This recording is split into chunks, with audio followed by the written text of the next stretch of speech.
तो सरकार ने नी रिप्लेसमेंट के रेट भी तय कर दिए हैं, जिससे घुटनों के मरीजों को अब काफी राहत पहुंचेगी। लेकिन ये नी इम्प्लांटमेंट होता कैसे है और किस तरह से ट्रीटमेंट किया जाता है, इस बारे में हमारी संवाददाता प्रियंका कांडपाल ने सर गंगाराम हॉस्पिटल के ऑर्थो सर्जन डॉक्टर रजत चोपड़ा से बातचीत की। हमारा नी, हमारा घुटना असल में किस तरीके से काम करता है हमारे शरीर में? नी जो ओरिजिनल हमारे घुटना जो जिससे हम पैदा होते हैं उसके 3 कंपोनेंट में हम डिवाइड कर सकते हैं। मीडियल कंपार्टमेंट जो उनसा कि अंदर का कंपार्टमेंट हुआ, आउटर कंपार्टमेंट और पेट्लोफेमोरल कंपार्टमेंट। अब नी जॉइंट को अगर हम देखें तो इसकी एक लाइनिंग होती है जिसको हम आर्टिकुलर कार्टिलेज कहते हैं, और जब ये कार्टिलेज वेयर आउट हो जाती है तो अर्थराइटिस डेवलप होता है। ये शॉक एब्जॉर्बर्स हैं, ये लिगामेंट्स हैं जो कि नी को स्टेबिलिटी प्रोवाइड करते हैं और ये इसका वेयर एंड टेयर भी कम करते हैं। अगर ये रहेंगे तो इसको शॉक एब्जॉर्ब करते हैं और इसका वेयर एंड टेयर कम हो जाता है।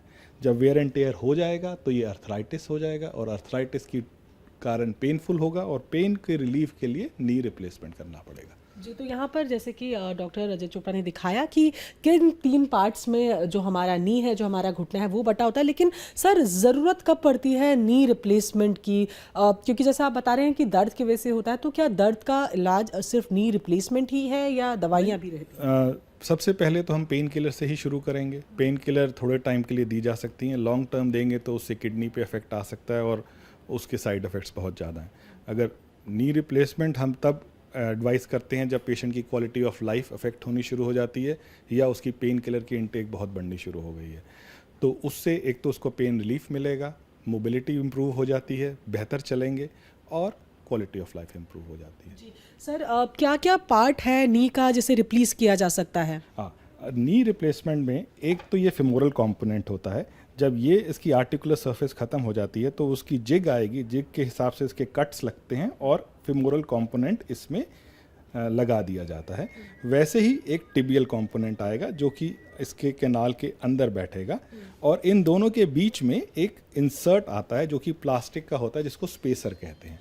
वो स्पेसर इसकी मोबिलिटी को मेंटेन करने के लिए है ताकि ये दोनों मेटल आपस में टकराए नहीं और इसके अंदर मूवमेंट रहे।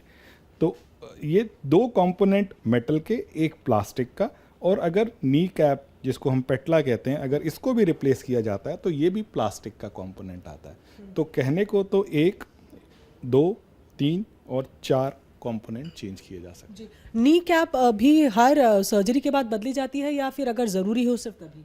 नी कैप काफ़ी कंट्रोवर्शियल टॉपिक है। कई लोग इसको हमेशा बदलना पसंद करते हैं, कई लोग बदलना बिल्कुल पसंद नहीं करते हैं। रिजल्ट्स में थोड़ा डिफरेंस है, पर ये बदलनी चाहिए नहीं बदलनी चाहिए इसका कोई फाइनल डिसीजन अभी तक आया नहीं है।